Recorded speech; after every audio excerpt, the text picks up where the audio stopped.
Michael Chen stared at the quarterly report on his desk, his frown deepening with each page he turned. As CEO of Service First Technologies, he should have felt proud of the empire he built over the last decade. Instead, a knot of worry tightened in his stomach. Something wasn't right. "The numbers don't match what I'm hearing," he muttered to himself, pushing aside the colorful charts showing modest growth. Customer complaints had doubled in the last quarter, yet somehow, customer satisfaction scores remained suspiciously high. His management team assured him it was just a vocal minority of impossible-to-please clients. Michael leaned back in his chair and gazed out the window at the sprawling company campus below. From this top-floor office, everything looked perfect. The manicured lawns, the modern glass building, employees hurrying about with purpose. But he couldn't shake the feeling that he'd lost touch with what was happening on the ground floor. His phone buzzed. Another email from a major client threatening to take their business elsewhere. The third this week. "That's it," he said, standing suddenly. His assistant looked up in surprise as Michael grabbed his jacket. "Cancel my meetings for the rest of the week." "Sir, the board presentation is tomorrow, and reschedule everything. I need to see something for myself." That evening, Michael sat at his kitchen table with items spread before him. A pair of glasses with clear lenses, hair gel to style his usually neat hair differently, casual clothes he never wore to work, and a small voice recorder. He'd spent hours creating a fake identity, James Wilson, a potential client from out of town looking to upgrade his company's customer service systems. Michael practiced speaking slightly differently, adding a mild accent and changing his usual confident posture to something more nervous and uncertain. He created detailed notes about the fictional problems James would present to test every department at Service First. "This is crazy," he told his reflection in the bathroom mirror as he applied the finishing touches to his disguise. "But sometimes you need to see with different eyes." The next morning, James Wilson walked into the gleaming lobby of Service First Technologies. The security guard barely glanced at his visitor badge, waving him through without checking ID. Strike one, Michael thought, making a mental note. The receptionist kept him waiting for 23 minutes before acknowledging him, all while chatting with a coworker about weekend plans. When she finally directed him to the sales department, her directions were vague and unhelpful. "Someone will be with you eventually," she said with a shrug when he asked how long the wait might be. Michael found himself sitting in an uncomfortable chair in a messy waiting area. Coffee cups and old magazines littered the tables. The walls, decorated with posters proclaiming customers first and excellence in service, now seemed like cruel jokes. A sales representative finally appeared, 40 minutes late and without apology. He looked bored as Michael explained his company's needs. "Yeah, sure, we can do all that," the rep said, clearly not listening to the specific requirements Michael had carefully outlined. He pushed a standard package brochure across the table. "This is what most people get. Sign here and we can process your order." When Michael asked questions about customization options clearly advertised on the company website, the rep sighed. "Look at stuff on the website. It's just marketing talk. This is what we actually offer. Take it or leave it." Michael felt his heart sink. The company he'd built from nothing, the one he'd poured his life into creating, had become exactly what he'd fought against in the early days, an impersonal machine that treated customers like inconveniences rather than the lifeblood of the business. And he was only 1 hour into his experiment. Little did he know, things were about to get much worse. Michael left the sales department feeling defeated but determined to continue his investigation. Back in his car, he adjusted his fake glasses and checked his appearance in the mirror. The disguise was holding up well. Nobody had given him a second glance. He was just another forgettable face, exactly what he needed to be. "Let's see how customer support handles existing clients," he muttered, pulling out his phone to review his notes for this next phase of his plan. He had created a fictional account under the name James Wilson weeks ago, complete with purchase history and support tickets. Now it was time to put that groundwork to use. Michael took a deep breath and walked into the customer support building, deliberately choosing the regular entrance instead of the executive doors he usually used. The difference was immediate and shocking. The executive area was always spotless with fresh flowers and comfortable seating. This entrance had scuffed floors, outdated magazines, and chairs that had seen better days 10 years ago.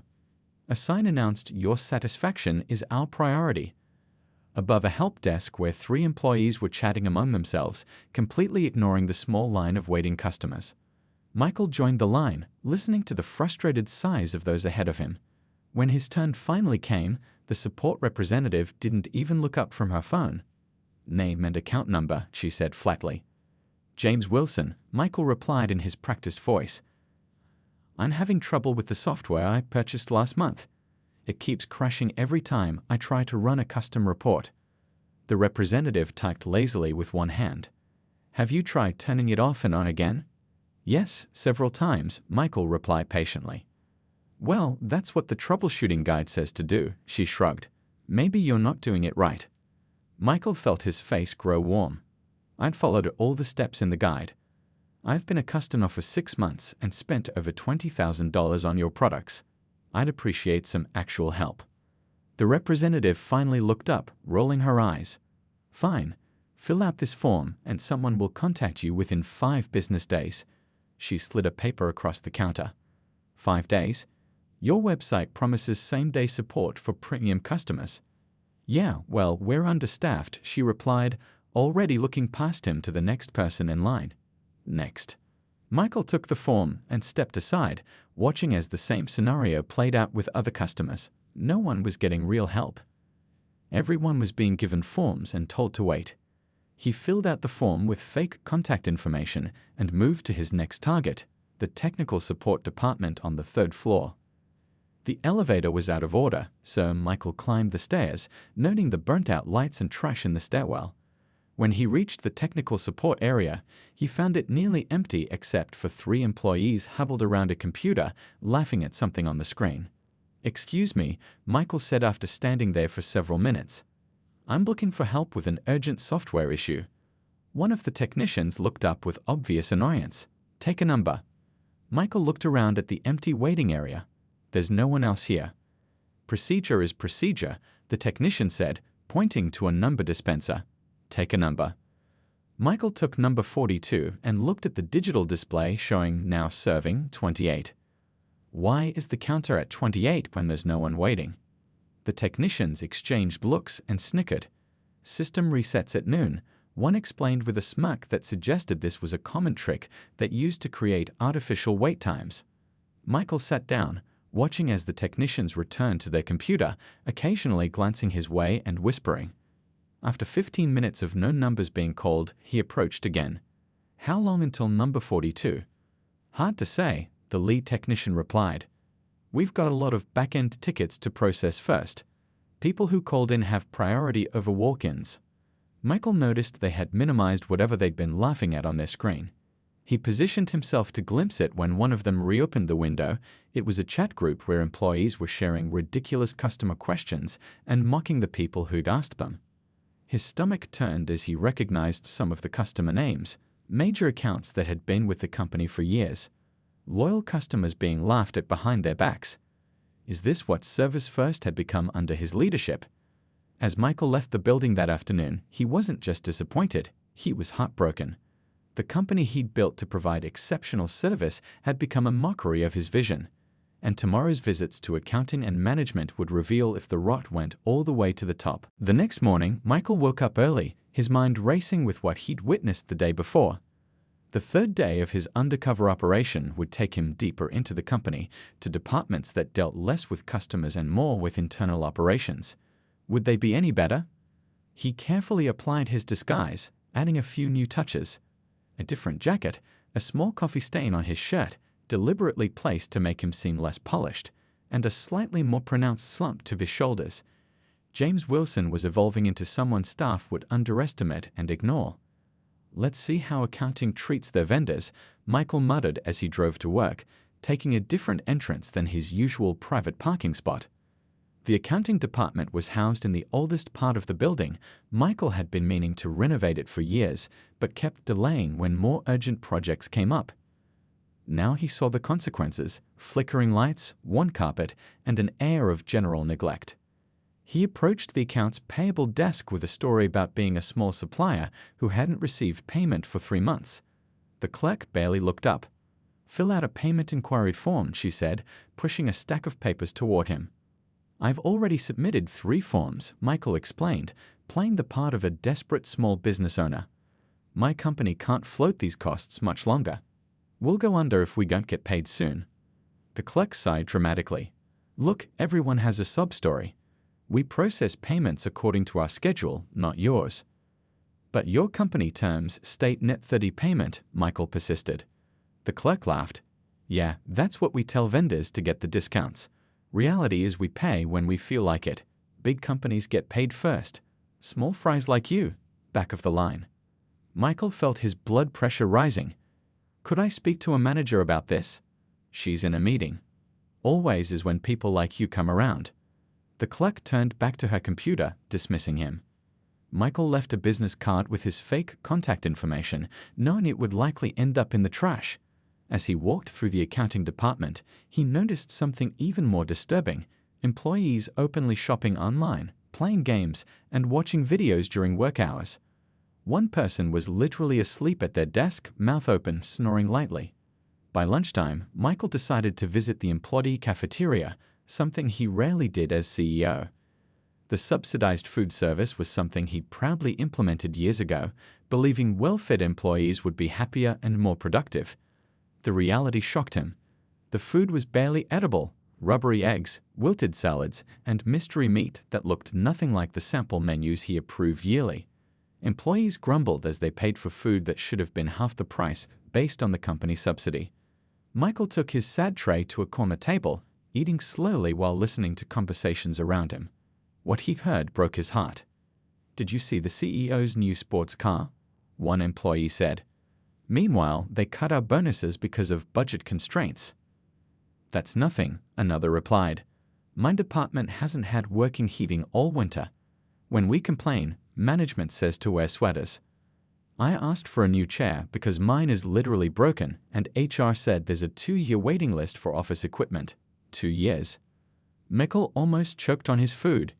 He personally approved the budget for office equipment every quarter, a generous amount that should have covered immediate replacements for broken items. After lunch, Michael decided to visit HR to see how they handled employee concerns. He posed as a potential new hire with questions about company culture and benefits.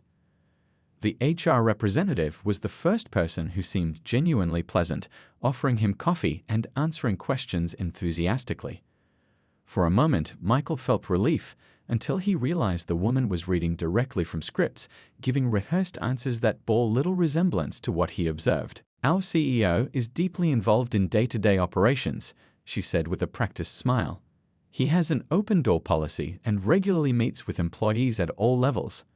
Michael couldn't remember the last time he'd actually spoken to a frontline employee.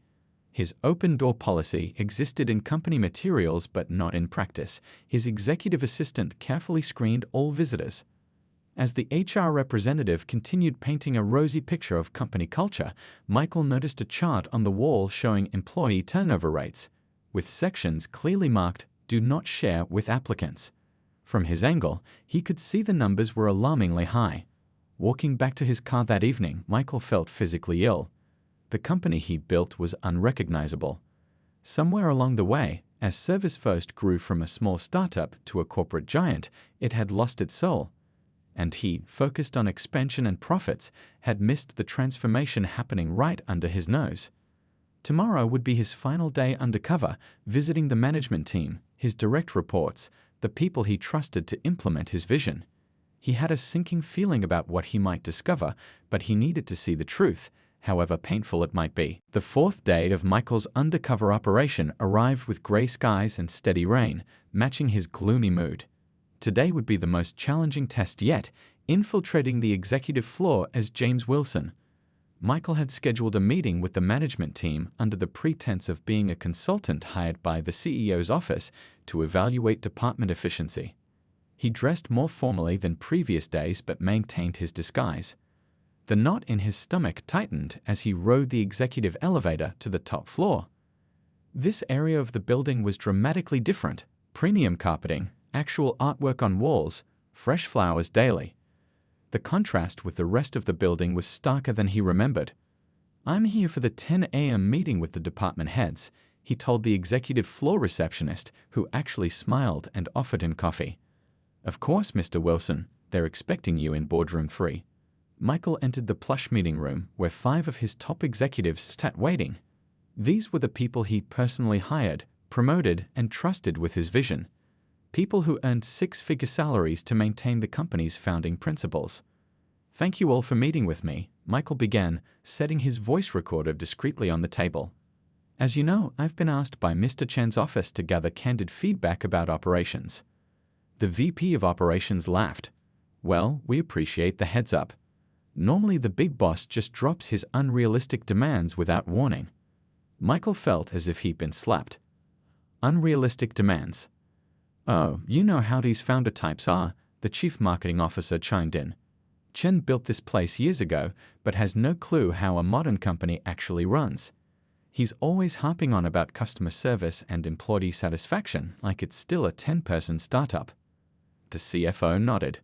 "Meanwhile, we're the ones making sure this place actually turns a profit despite his outdated ideas."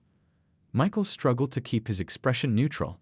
"I'm curious, how do you manage those expectations while running the company your way?" What followed was the most disturbing hour of Michael's career. His executive team openly discussed how they manipulated data in reports, filtered information that reached him, and systematically undermined company policies they disagreed with. "The trick with Chen," the HR director explained, "is to nod along with his customer-first nonsense while actually prioritizing what matters, cutting costs and pumping up short-term numbers." "What about the recent increase in customer complaints?" Michael asked, barely keeping his voice steady. The customer experience VP waved dismissively. "We've got a system.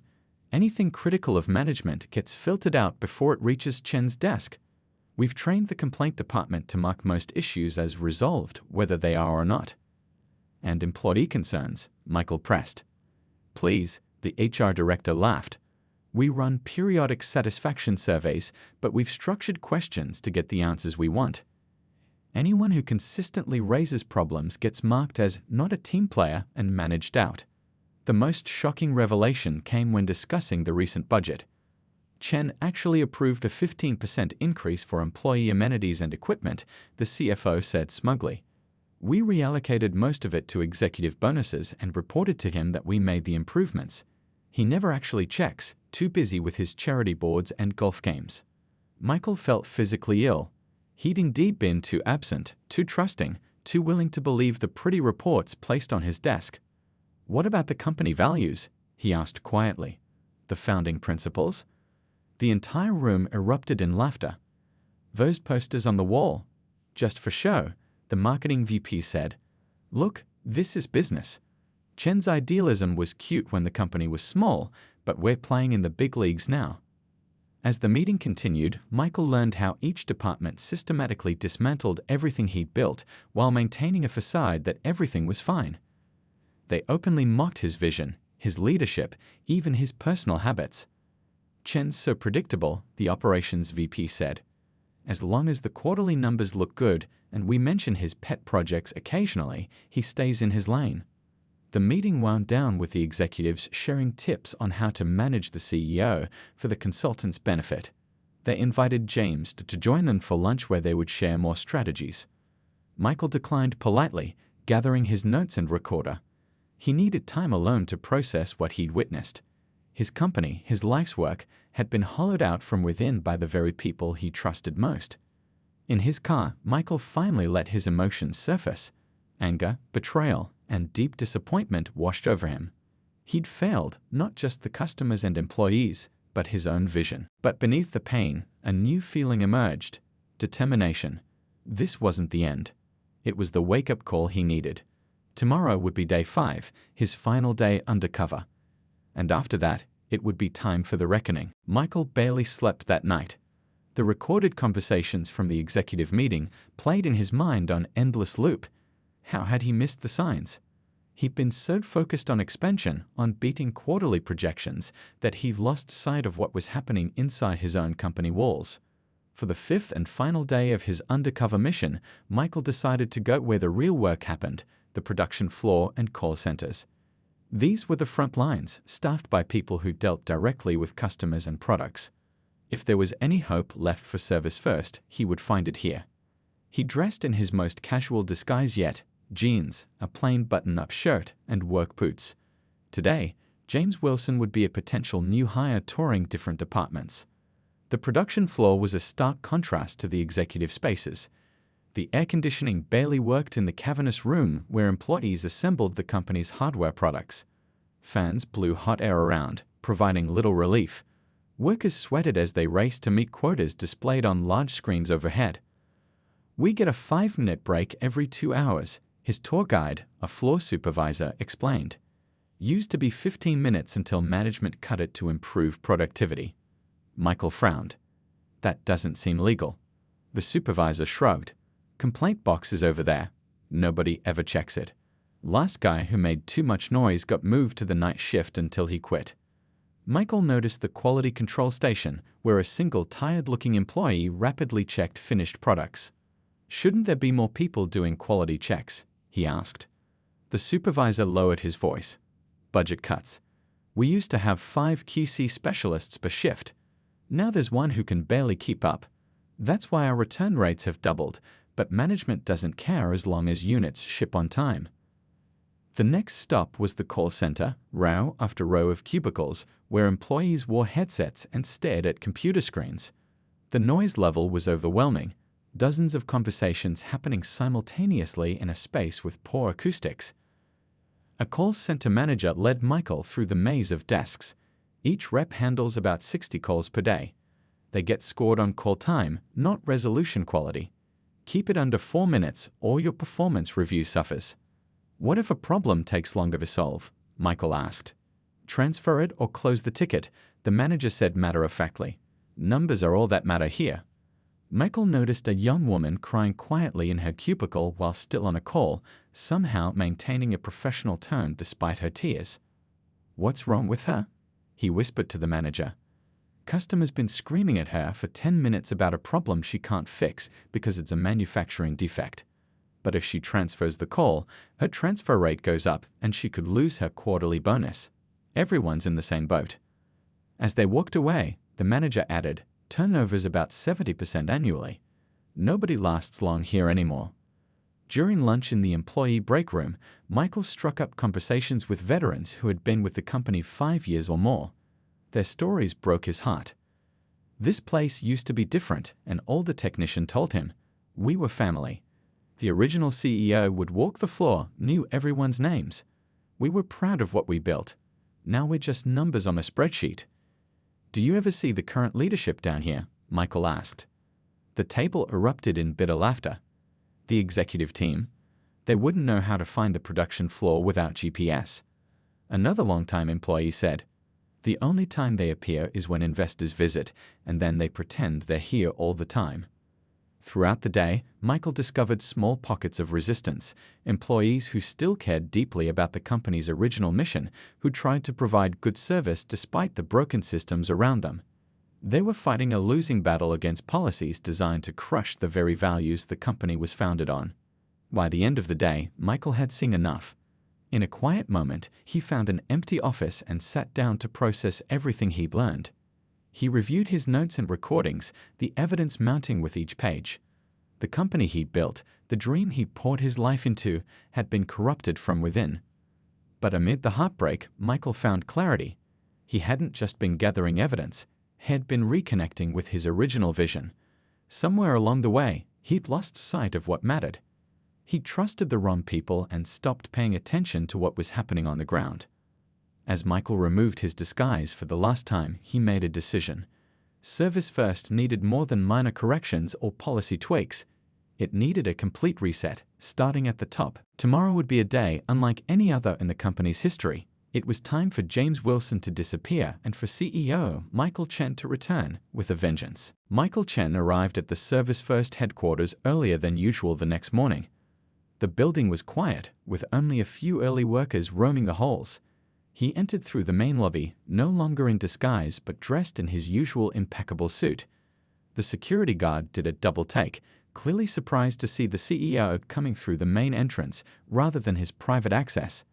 "Good morning, sir," "Is everything all right?" the guard asked. "Everything is about to be," Michael replied with a determined smile. His first stop was his executive assistant's desk. She looked up in surprise, coffee cup halfway to her lips. "Mr. Chen, we weren't expecting you until the board meeting at 11. "Change of plans," Michael said calmly. "I need you to call an all-company meeting. Every department head, every manager, everyone who can possibly attend. Use the main auditorium. Tell them it's mandatory." "Sir, that's not on the schedule. The quarterly projections." "We'll have to wait," Michael finished firmly. "This takes precedence. Meeting starts at 10 a.m. sharp." Michael spent the next 2 hours in his office preparing his presentation. He uploaded video clips from his hidden camera, organized his notes, and pulled financial reports showing the discrepancies between what was reported to him and what was actually happening. With each piece of evidence he added, his resolve strengthened. At 9:50, he stood and straightened his tie, glancing at his reflection in the window. He barely recognized himself, not because of any physical change, but because of the fire in his eyes that had been missing for too long. The auditorium was packed when he arrived. Confused chatter filled the air as employees from all levels wondered about the unexpected gathering. On stage, a large screen had been set up, currently blank. The executive team sat in the front row, looking annoyed at the interruption to their day. At exactly 10 a.m., Michael walked onto the stage. The room gradually fell silent. "Good morning," he began, his voice steady. "I want to thank everyone for coming on such short notice. Today is an important day for Service First Technologies, a turning point in our company's history." He clicked a button, and the screen behind him lit up with the company's original mission statement: to provide exceptional service that puts customers first, delivered by employees who are valued and respected. Many of you don't know this, but I wrote these words in my garage 13 years ago when Service First was just an idea. I believed then, as I believe now, that a company that treats its people well will naturally treat its customers well. Somewhere along the way, we've lost sight of this fundamental truth. Michael clicked to the next slide. A graph showing rising customer complaints alongside declining employee satisfaction. For the past week, I've been conducting my own investigation into why these numbers look the way they do. But I didn't do it from this office. He paused, looking directly at his executive team. "I did it from the ground floor." He clicked again, and a photo of James Wilson appeared on screen. "This is James Wilson. He doesn't exist. He's a character I created to experience our company as our customers and employees do." A murmur of shock rippled through the audience. The executive team shifted uncomfortably in their seats. As James, I visited every department. I posed as a customer, a vendor, a potential hire. And what I discovered broke my heart. Michael began playing clips from his hidden camera, the rude customer service, the technicians mocking customers, the accounting department ignoring vendors, and most stunning of all, the executive meeting where his leadership team openly discussed manipulating him and undermining company values.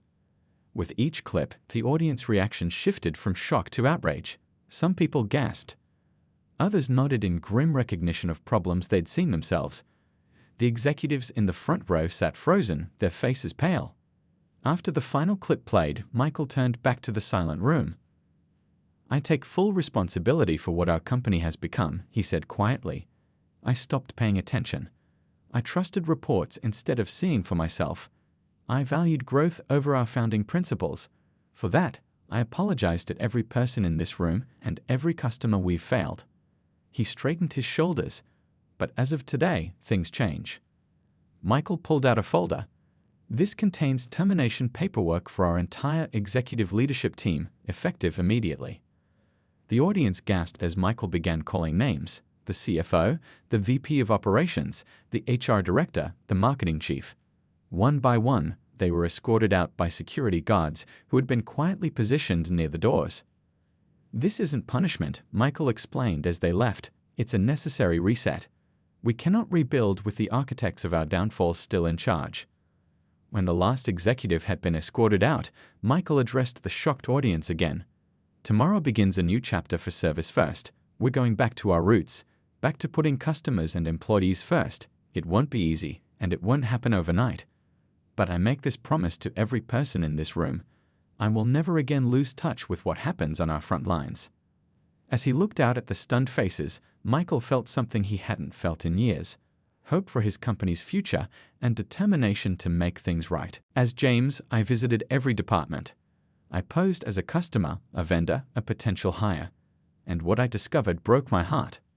Michael began playing clips from his hidden camera: the rude customer service, the technicians mocking customers, the accounting department ignoring vendors, and most stunning of all, the executive meeting where his leadership team openly discussed manipulating him and undermining company values.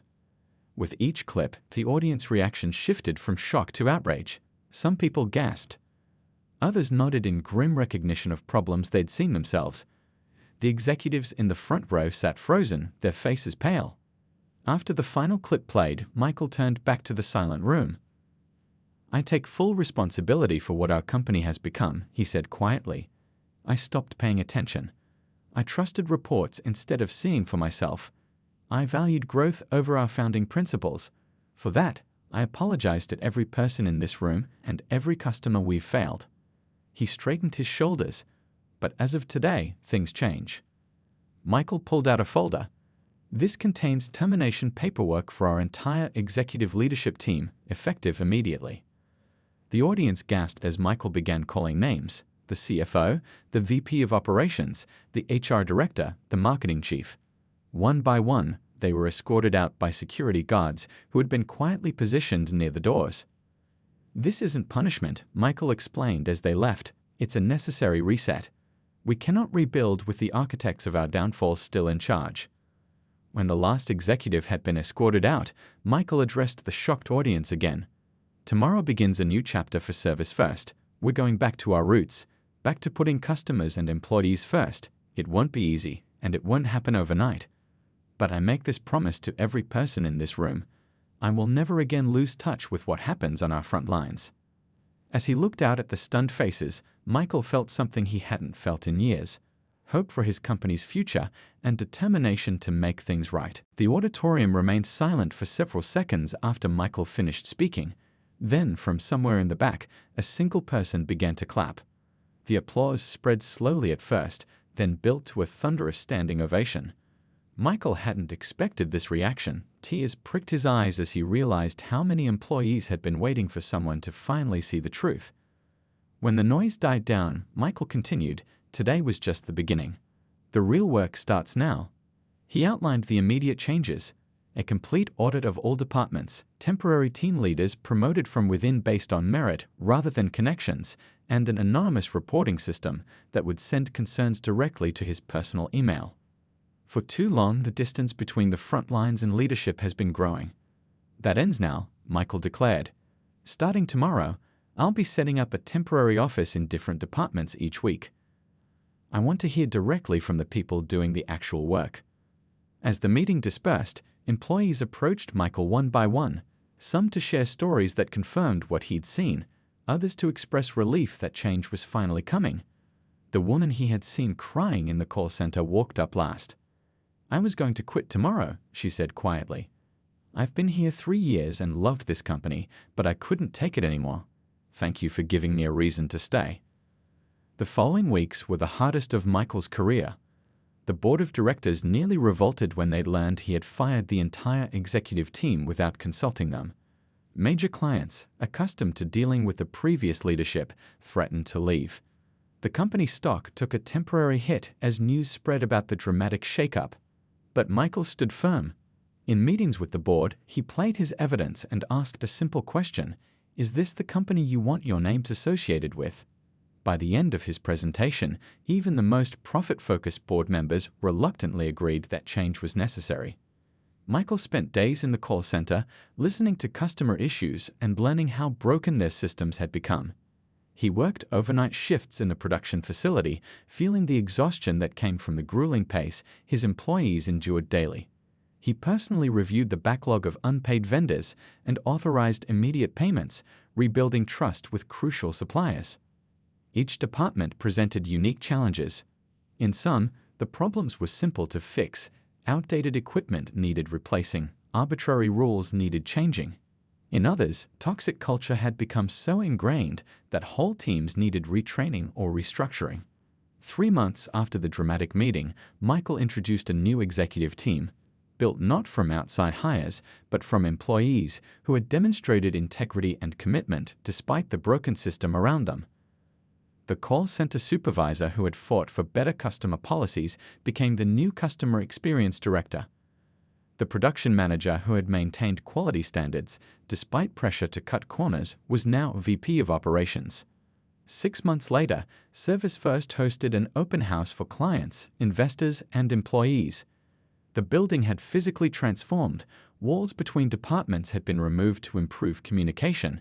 The employee cafeteria served food that people actually wanted to eat, and every office now displayed the company's renewed mission statement. "We're not perfect yet," Michael told the gathered crowd during his speech, "but we're building something authentic again." The financial results had begun to reflect the changes. Customer retention rates were climbing steadily. Employee turnover had dropped by 40%. The stock price, after its initial dip, had rebounded to an all-time high as investors recognized the sustainable, long-term approach the company was taking. But the moment that meant the most to Michael came during an ordinary Tuesday afternoon. He was walking through the customer service department, something he now did regularly, when he overheard a representative on a difficult call. The customer was clearly angry, but instead of transferring the call or cutting it short, the representative patiently worked through the problem. When the call ended with the customer thanking her profusely, Michael stopped by her desk.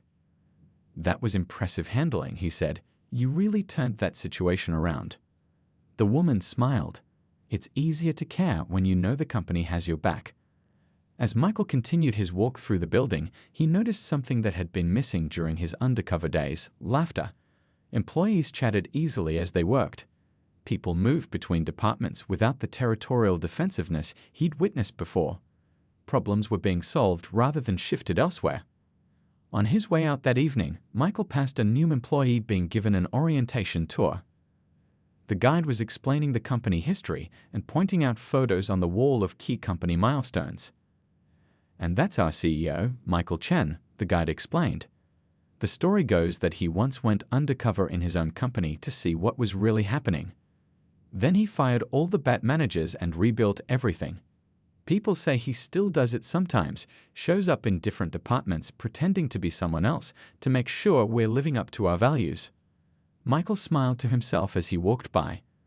That was one rumor he'd never confirm or deny. But the possibility that James Wilson might return any day was perhaps the best accountability system he could have created. Service First wasn't just a company anymore. It had become what Michael had always intended. A community where both customers and employees felt valued, where quality mattered more than quick profits, and where integrity wasn't just a word on a wall, but a daily practice. Sometimes the most painful wake-up calls lead to the most meaningful transformations. For Michael Chen and Service First Technologies, the journey of rebuilding was far from over, but at last, they were heading in the right direction.